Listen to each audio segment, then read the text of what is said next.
7 p.m.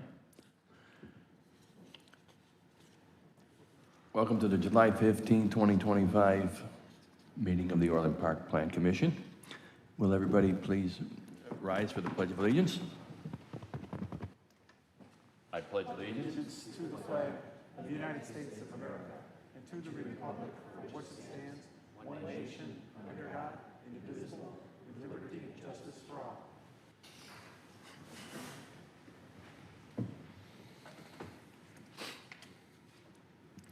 Okay, first order of business, we'll take a roll call.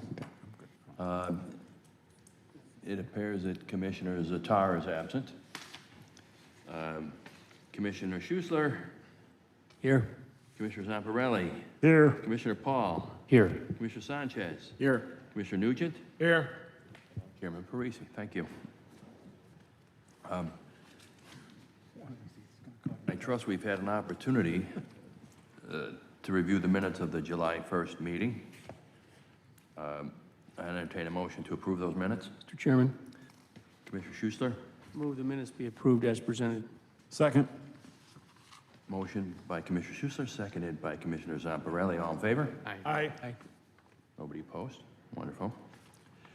I move that we open the public hearings with public hearing number 2025-0512, pop cones, 9979 West 151st Street, development petition for a special use permit.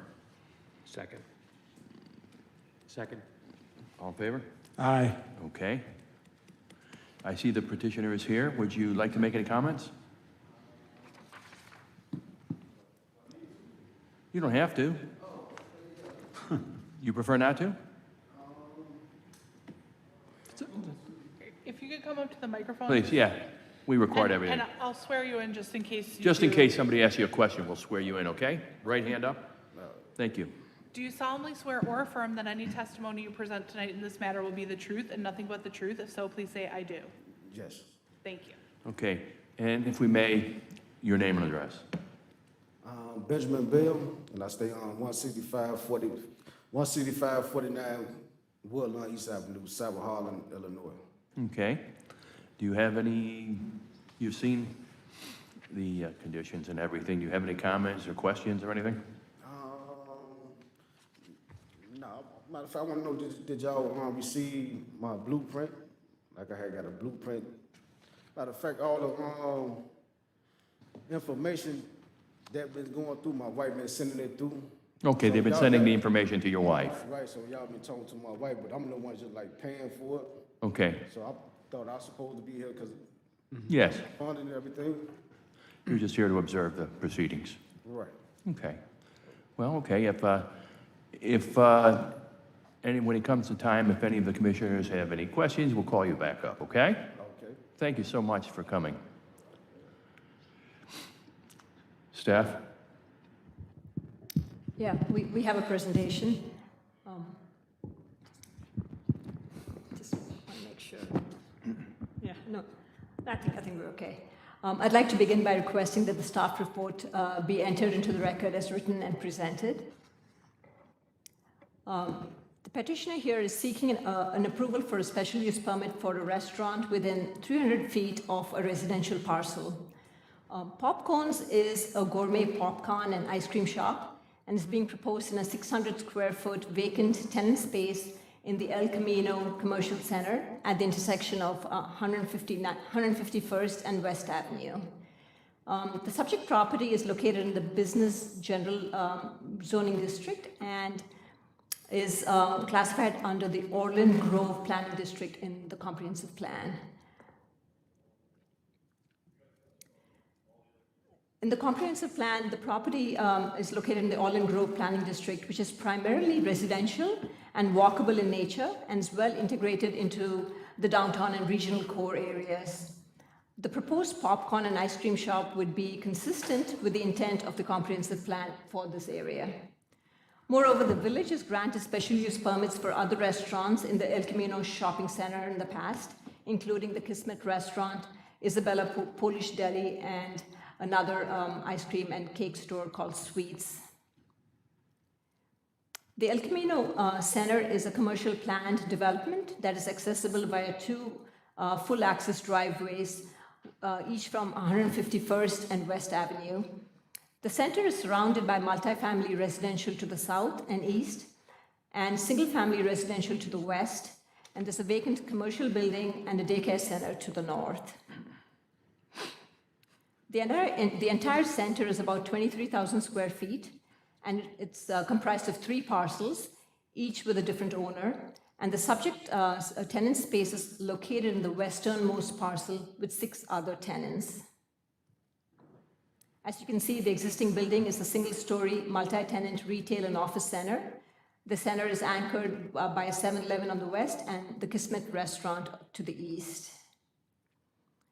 Here's a floor plan. The basic layout is in the front of the store, they have a sales area with a sales counter, an ice cream display, a freezer, and a slushie machine. And in the rear of the restaurant, they have the popcorn prep room and a utility room with a restroom there. The project involves substantial interior remodel work, as the space was most recently used as a printer supply retail store. No work has been proposed on the exterior of the building at this time. In looking at the parking, the proposed restaurant requires 6 parking spaces, and looking at the parking for the entire center, they have 141 spaces provided, and looking at the other tenants in the center, I think we only need a total of 59 parking spaces are required, which leaves us with a surplus of 82 parking spaces. So from a parking standpoint, we are more than well provided for. In terms of garbage collection, there are 3 dumpster enclosures that serve the westernmost parcel where this tenant space is located, and we feel that there's more than sufficient capacity to handle any waste that's being generated by this restaurant. Just some more images of the trash enclosures. In the responses to the special use permit standards, the petitioner discusses that the restaurant use complies with the intent of the comprehensive plan and is consistent with the character of the shopping center. They also emphasize that their business will not adversely impact the surrounding uses and that they are committed to following all village regulations. Regarding case number 2025-0523, also known as special use for a restaurant, Popcorn's Gourmet Popcorn and Ice Cream, staff recommends to accept and make findings of fact as discussed at this Plan Commission meeting and within the staff report dated July 10th, 2025. And staff recommends the Plan Commission approve a special use permit for a restaurant within 300 feet of a residential parcel at 9971 West 151st Street, subject to the condition that all building code requirements are met, including obtaining all required permits. Staff recommended motion regarding case number 2025-0523, also known as the special use permit for a restaurant, Popcorn's Gourmet Popcorn and Ice Cream. I move to approve. Oh, sorry, that's you. I'm sorry. This concludes staff presentation. Okay, thank you. You're doing very well. And welcome. Thank you. Okay, thank you very much. I see that anybody from the public that's here regarding this petition? No? Okay. Well, then I will go to our commissioners. Before I do that, I want to amend, Commissioner Zatar is present. And so I just wanted that to be noted in, in our minutes that we're all present. I'll go to our commissioners now. Commissioner Zamparelli. Thank you, Mr. Chairman. I see no issues with it. I just a little surprised that 7-Eleven's not a little, competing with, 7-Eleven's not a little disappointed because competing with their slushies, their Slurpees, but that's not our problem, so I just, but I also thought one other thing. Today happens to be a birthday for one of our fellow commissioners. Happy birthday, John Paul. Thanks. Happy birthday, yes. Thank you. Yes. Thank you. And that's all, Mr. Chairman. Thank you. I'll take it. Commissioner Nugent. I look forward to your business opening, and I remember the print shop. At this point in time, the petitioner's not asking you to have any indoor or outdoor cafe, correct? All carry out? It's all carry out, yes. And then, a lot of times, as you know, I ask for the public, but later on, if they found that their customers want to sit, what's involved with him having an outdoor cafe? With an who sits Like if he wants outdoors. to have 2 tables with chairs. They'll have to come back to, we'll do an appearance review to make sure that they have the space required to have an outdoor patio. Currently, there is one, I think, there is an outdoor patio for Kismet, I think. So it's been done before, so there is some precedent to. I don't think there's enough room on the sidewalk. I don't think it's possible. On the sidewalk, no, yeah. Yeah, I think it's too tight there. I know the answers, I'm asking for the public, just so it's on the record. And Kismet is the last tenant, you don't have to walk or drive in front of it. But, so if he, and then indoor cafe, then he'd be subject to like having a public restroom, correct? That is correct. So I just clarifying, people look at it for later. But I think it'd be great and good luck, and I hope you're very successful. Thank you, John. Commissioner Schuster? I love popcorn. I think this will be a great addition to the village. You Thank don't you. have to go to Garrett's anymore. Oh, that's good. Thank you, Commissioner Schuster. Commissioner Zatar? I don't have any comments. I have a question. I'm trying to understand why this is in front of us. Why wouldn't it just be approved? What's the code that causes it to come to us without just being, hey, great idea, it's a business in a strip mall, let's just approve it? True, it's a restaurant within 300 feet of residential parcel. That's what triggers the special use. And, There's a restaurant next door, right? The hot dog place? and so they would have come in for a special use as well. So every restaurant that comes in has to come in for a special use permit. Does the landlord have like a permit for the whole building, or every time a tenant wants to come in, It's based on use. If this were, it might be an opportunity to enhance our codes, because I remember we did that on Wolf Road in like 158th too, and I think I had the similar question and you gave me a similar answer, so I think it's a great idea. Thank you. Good luck to them. Thank you. Yeah. Commissioner Sanchez? Yeah, I agree. No big questions or concerns or anything, so good luck. Thank you. Commissioner Paul? Thank you, Mr. Chairman. Yeah, I mean, the parking is more than adequate.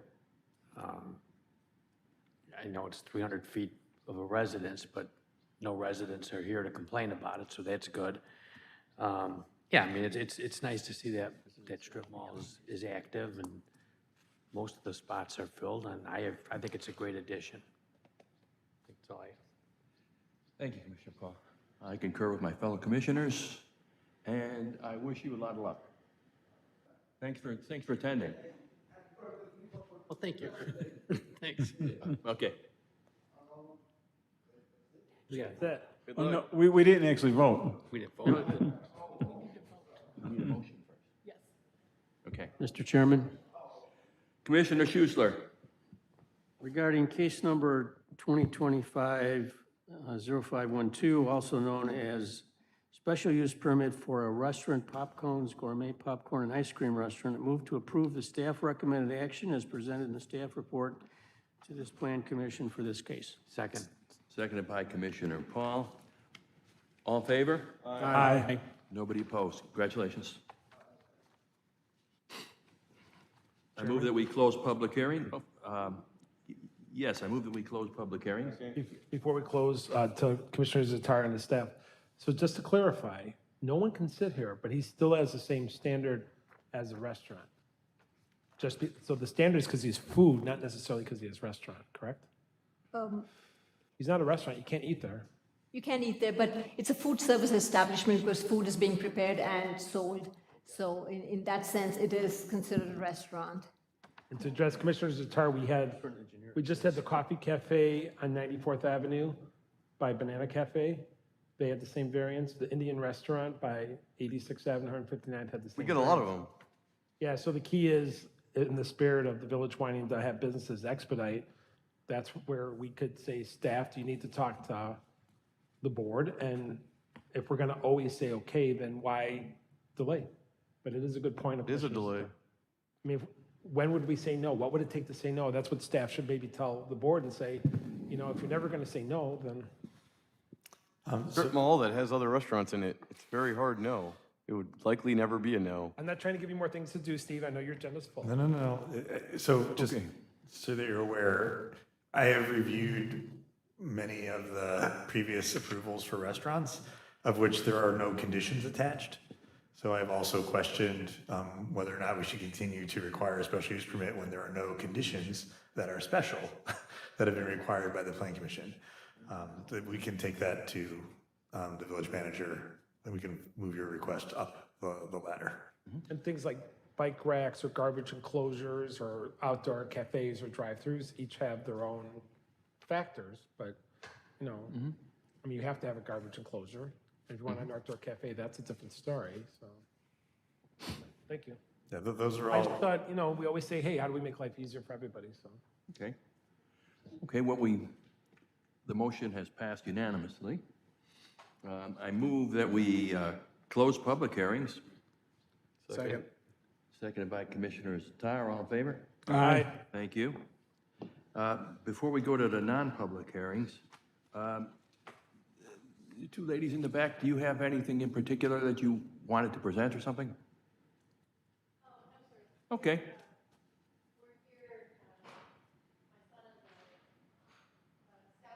Yes.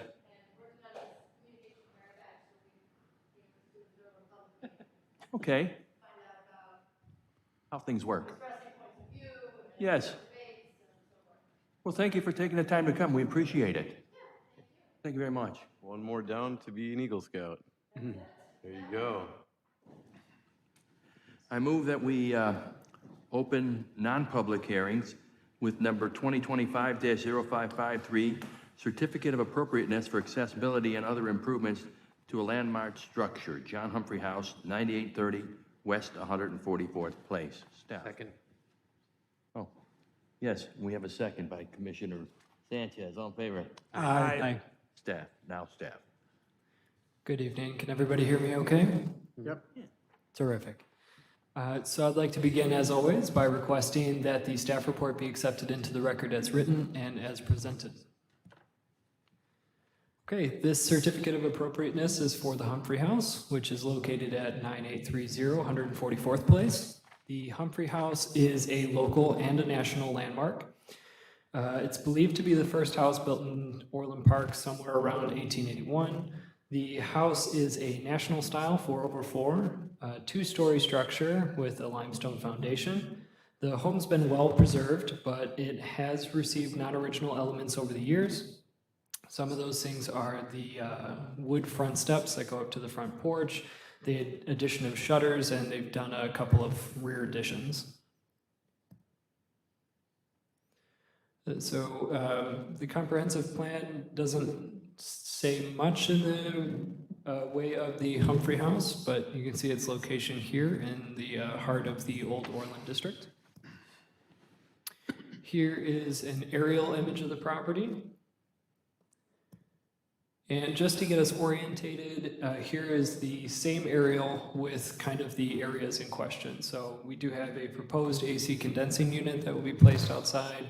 We also are looking to expand the walkway from, restripe the parking lot and then widen the main entry door, which is on the eastern facade.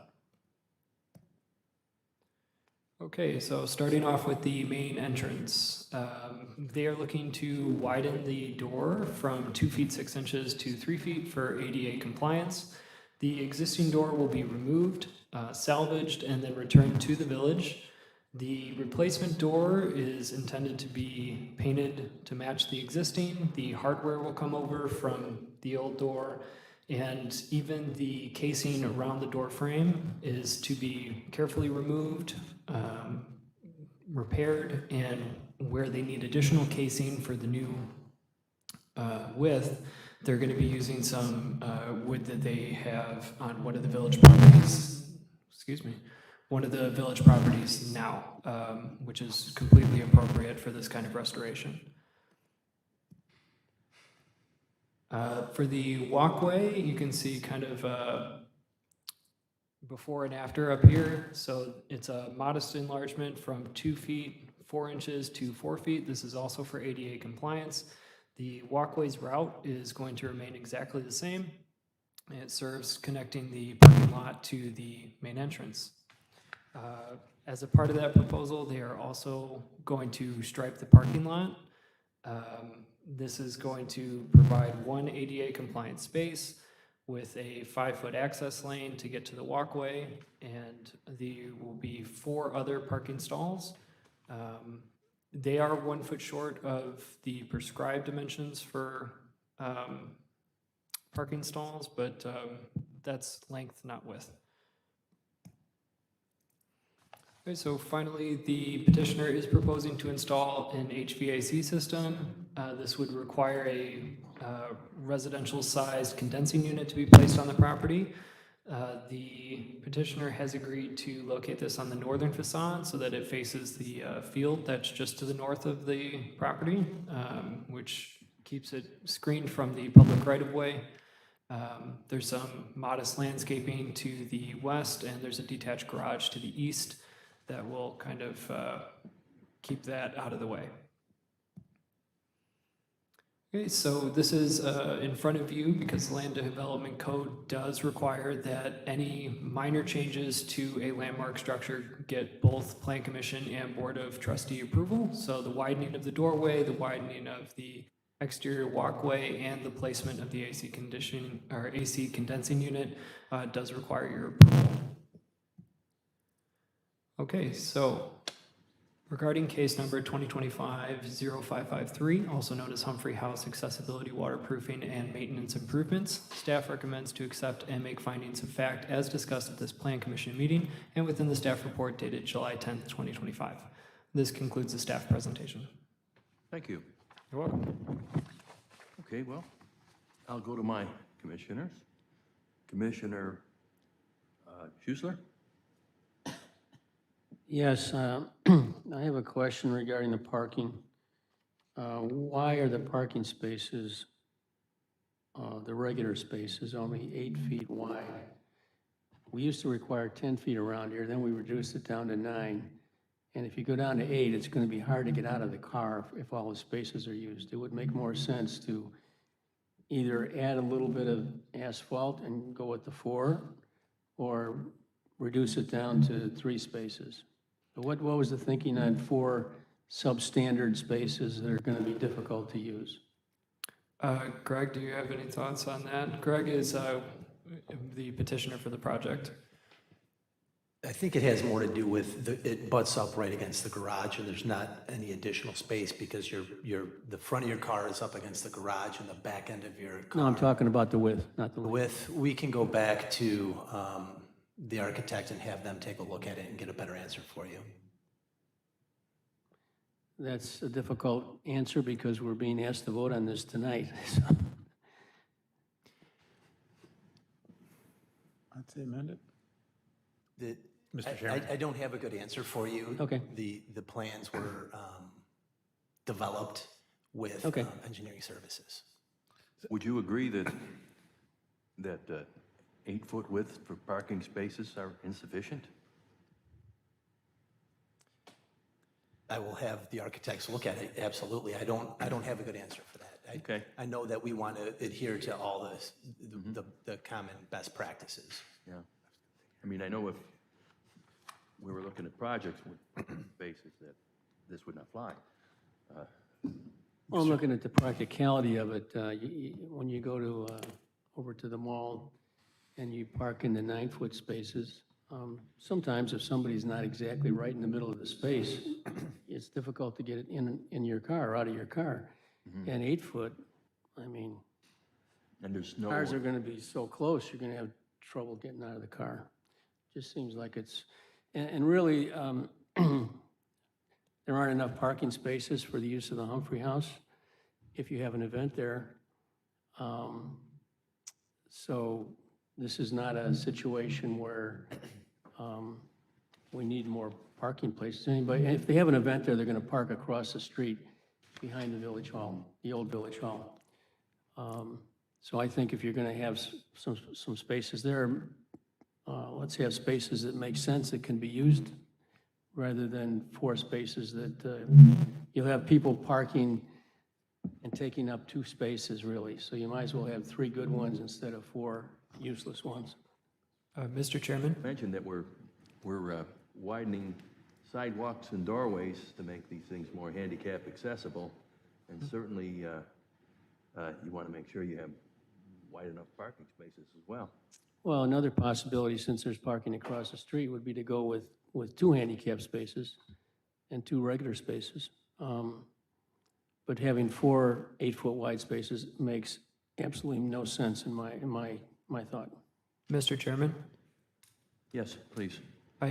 Just 2 quick comments on that. So additional parking is available in this district because it is the old Orland district, so street parking is encouraged in this because we want pedestrian orientated.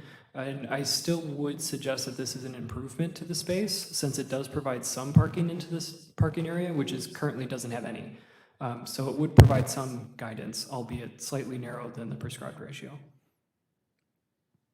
Well, you're talking about in front of the garage. The pavement is there right now. It's an apron in front of the garage. Correct. So you're talking about these spaces just being lined off. Yes.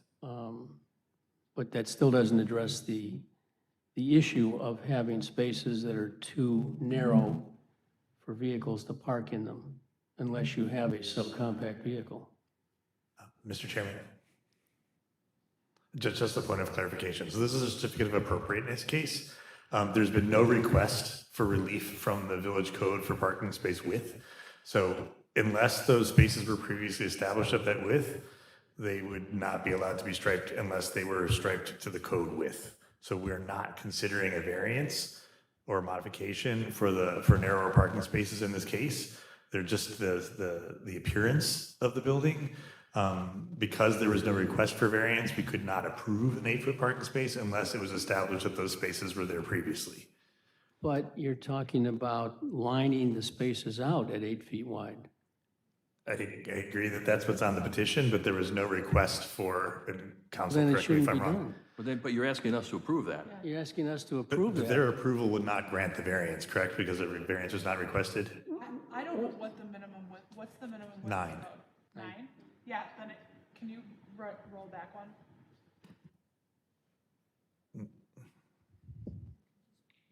No, you have to go to the drawing. Well, I'm No, no. talking about the relief they're wanting. I did want that slide. So the second one says that they propose widening the walkway and to restripe the parking lot to create 1 ADA compliant space and 4 standard parking spaces. That can't be done.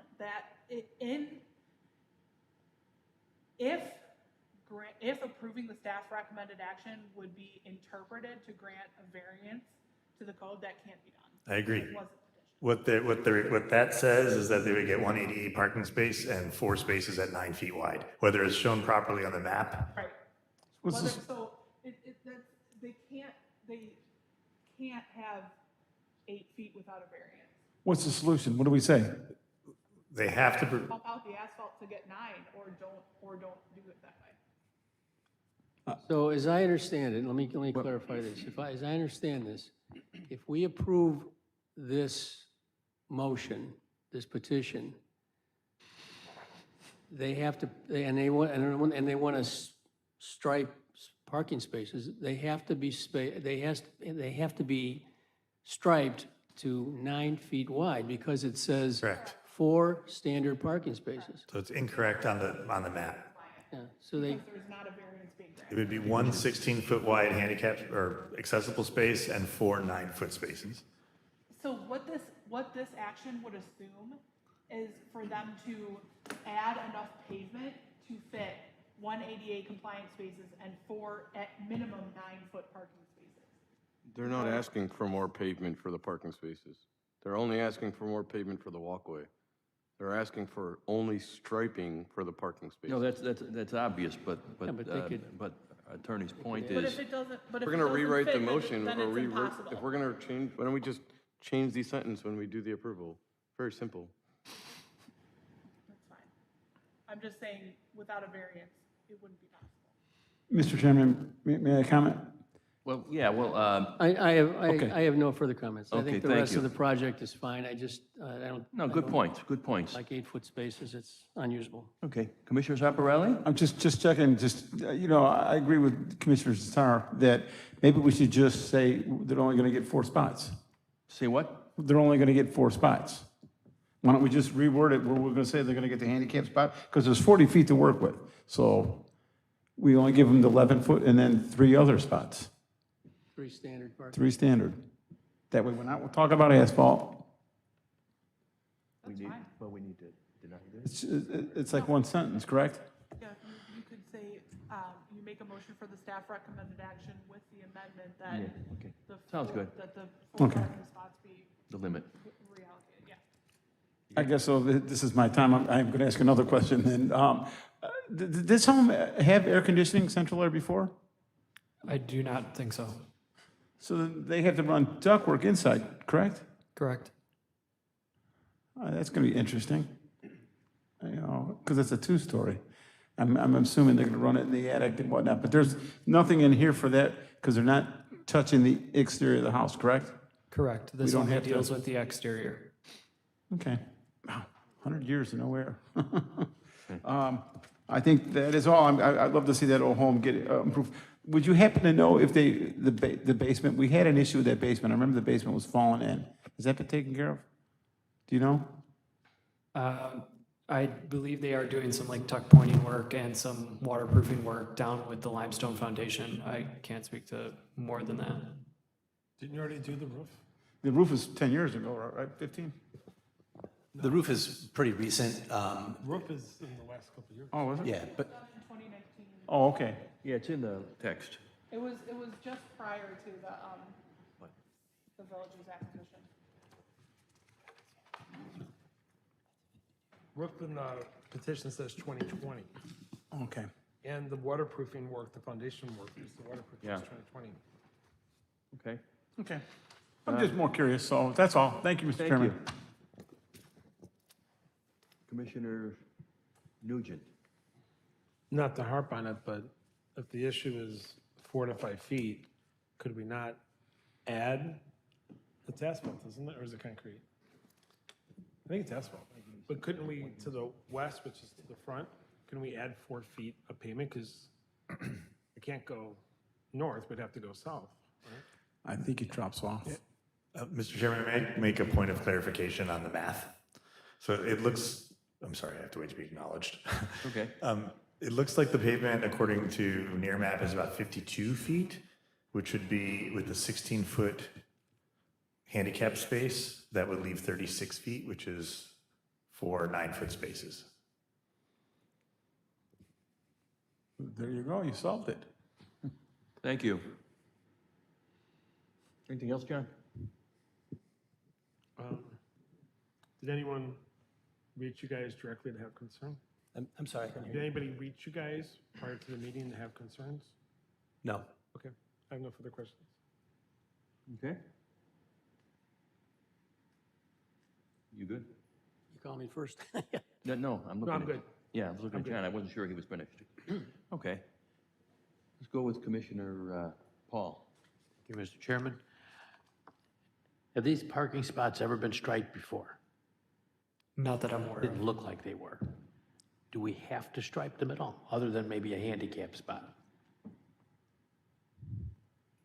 Is there a rule or is there a reason why I just think it looks kind of, Parking areas by code are supposed to Appearance be of it. delineated, or else people might, the parking spaces by code, a legal parking space needs to be delineated okay. for non-residential uses. So So, and that would guarantee that 4 cars could fit, or one person would be 2 feet over, and then we would only get 3. Mr. Chairman, I think I can address that. The garage is not really used for. Excuse me, Commissioner Schuster? Yes, Mr. Chairman. The garage is, my understanding is the garage isn't used for parking vehicles. It's storage of artifacts and things for the John Humphrey House. And this is just the, what do you call it, the apron in front of the garage. So if you stripe it, it's going to tell people that they can actually park there, which is fine because the garage isn't used for parking inside the garage. Is that correct? Yeah. Thank you for that clarification. Yeah, I wasn't sure if there was a reason, or if there has ever been an issue before with parking there because it wasn't striped. Obviously, we're making it compliant, so when you need a handicap spot designated as that, I get that. The rest of it all makes sense. It's an old building, gotta maintain it. If we're gonna have people in there, it's gotta be compliant, I get that. Make the door bigger, okay. So, yeah, I mean, I'm fine with that. I just had a question though about the park, because I looked at that, I'm like, we have to put stripes on there? But I guess we do. All right, that's all I have, Mr. Chairman. Thank you so much. Commissioner Sanchez? I do not have any questions. Thank you. Commissioner Zatar? I just have a question. So the door being wider is for a wheelchair, I assume. How does Correct. the wheelchair get up to the front door? They have a ramp that they can deploy, but they're using a temporary as opposed to install or proposing. Like, we're gonna repave the entire walkway, and we're gonna still depend on a temporary deployable ramp, or we can just build a concrete ramp since we're paying for all this concrete?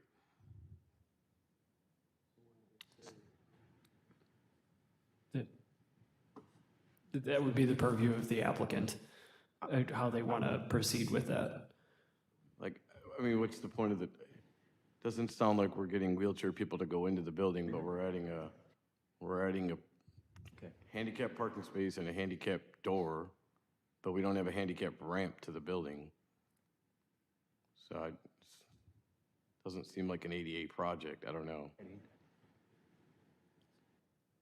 We can take a look at it and look, but right now it is in the plans as a deployable ramp. Yeah, those are temporary, and I mean, if I was a handicapped person, I would assume the building's not handicapped because you walk up to the building and it has steps. So, just seems odd. Plus, this is a perfect opportunity. You're building a new walking path, so I don't know. Just, that was my question. I couldn't tell if this was a handicap project, or ADA project, or if this is a beautification project, or, you know, what is it, right? So, Well, certainly, Commissioner Zatar's issue is something that the staff can look into. Sure, if that's something the petitioner wants to explore as well, since it's I'm sorry, the petitioner is the village, right? correct, it's Greg. Yes. Yeah. Okay, I wasn't sure when he said that, so. Okay. Chairman, while he still has the floor, isn't the rear a ramp? Can you go back on the slide? And then if we could have our attorney address Mr. Zatar, it was the historical societies, and part of the will and testaments of the Humphreys is that at some point in time, ability to maintain it, it deeds over to the village. The village acquired the property. We now, as a public government entity open to the public versus a private historical society, we are forced to make the property ADA compliant. They were not forced. So we have to make the property accessible for all people, right, council? Well, the ADA requirements are gonna be met. The question is whether they're gonna be met. We are currently deploying and using a solution that involves a temporary ramp. That one's It's not a permanent structure, but that doesn't, under the ADA, I understand that there's different perspectives about appropriateness and best practices, but under the ADA, either a temporary or a permanent ramp is compliant with access. So the minimum standards will be met regardless. That's the air conditioner one? But Correct. I've been here multiple times, and I'm really in historic properties. And a lot of times you put your ADA accessibility on the side entrance, because you're not trying to change the front. I thought the back had a ramp, don't we? I agree, but then why the front door is being changed? So I thought the front door was an ADA door because that was the pitch, and that's why I asked the question, if we're building a front sidewalk, wouldn't we build a front ramp? Yes, I do think you're onto something with ADA doors are usually in the back, like a museum, like a historical house, and like it should have a walking path all the way to the ADA parking space. I'm sorry, a pavement all the way to the ADA parking space, so the wheelchair can go from the parking space to the door that they get into. But like when you look at, I don't go to this place much, but when you look at the map, there's no way for the wheelchair to go, they have to go down the driveway, go across, go up, and then there's still stairs at the front door, right? So, That is what they're proposing. The ADA spot is going to be on the southern tip of that, and it's the walkway that connects it to the eastern entrance, which according to their plans was indicated as the main entrance. But that's exactly what they're proposing, is a walkway connecting straight to the ADA space. Andrew, what you said the makes door sense you to me. showed, is that door, or the door is another door? The door is the circle on the eastern end there that connects to the walkway. Sorry. It's all right. No. If you yield, Go the confusion is the main door isn't the front door. So the front door, I didn't know that, yeah. right, I understood it because I'm a historic dork, but the front is gonna stay aesthetic. The back, which has the original door, is being modified because there's currently a ramp in the back. So because I already knew the property, I assumed, and what I read, that we're modifying the back. But I didn't catch the temporary part. Where does it say it's temporary? Since it's not a permanent change to the structure, it's not a part of the certificate of appropriateness. I just know that in the wider context of the plan. Because that's why I wanted to put that in. We're actually, you're sending these people to the back door still, correct? Yes. Okay. I was confused. I thought the door was the front door. I thought the steps were the front door. So then, is there steps in the back, or there's not steps in the back? It's both. You have steps and a ramp. In the back. So they're just using the term main, so when guests come to the property, they tend to bring them in the back door.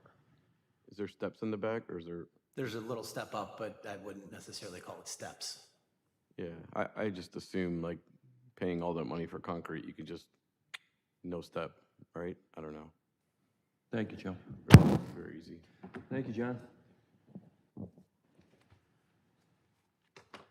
Well, I really don't have anything to add to this discussion, and we've discussed it pretty thoroughly, but we do have an amended motion here. And regarding case number 2025-0553, also known as Humphrey House Accessibility, Waterproofing, and Maintenance Improvements, I move to approve the staff recommended action with a modification that the village shall stripe one ADA accessible parking space and all other non-handicap code compliant parking spaces.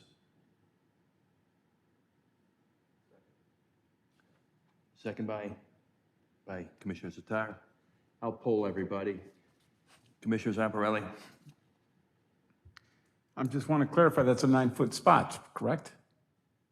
What? Those are 9, The amendment, if there is room for 4 code compliant spots, then they can put them in, but if there's not, they will be minimum 9 foot. That's what this says. That any spots, any non-handicap must be code compliant at minimum. I got the handicap, so, but the other 4 have to be 9, and I'll go check. Yes, and if they don't have room for the 4, I mean, we have They need a maybe handicap. some conflicting information, they can't do 4 if there's not room. Got it. Yes, okay. Then I, yes. Okay. Commissioner Nugent? I'm conflicted. I feel that I'd like to move it along, but I agree with Commissioner Zatar. If we're gonna spend money and effort to modify this much for ADA, and like, you gotta help somebody on the last step for, I mean, I'm remembering a ramp, but if we don't have an appropriate ramp, I wanna deny the petition. And I don't wanna move it along, but and nothing against here, but I think we need 100% clarity. With all due respect, I mean, we've made our positions known. We've had a pretty thorough discussion. A motion is on the floor, and we need to vote. I'll vote for it. Aye. Aye. Commissioner Schuessler? Aye. Commissioner Paul? Aye. Commissioner Sanchez? Aye. Commissioner Aye. Zatar? Aye. Commissioner Parisi? Aye. Thank you all. Gives them something to think about. I appreciate the discussion, I really do. Okay. Where was it? Oh, this is yours. Yeah. Okay. Other than that, we've all received, we saw some petitions that are interesting petitions that are coming forth, and among them is that Weber Grill in the 9750 project. That's Excuse me, Mr. Chairman, Commissioner did Zamparelli. I miss the closing of the, did we vote? Non-public hearing, close non-public hearing. Oh, yes. You know, I've got your back, that's all. you got my back, and I thank you. You make the motion? Yes. I'm making it now, I'm making a No, motion. no, he's actually, he's correct, and shame on me. Anyway, I move that we close non-public hearings. Second. Seconded by Commissioner Zamparelli. All in favor? Aye. Thank you. Thank you, welcome. Patrick. Once again, we see what petitions are going to be, and I just mentioned that there's some interesting petitions coming forward. Other than that, I would move that we adjourn at 7:45 Second. p.m. Seconded by Commissioner Schuster. All in favor? Aye. Thank you, everyone.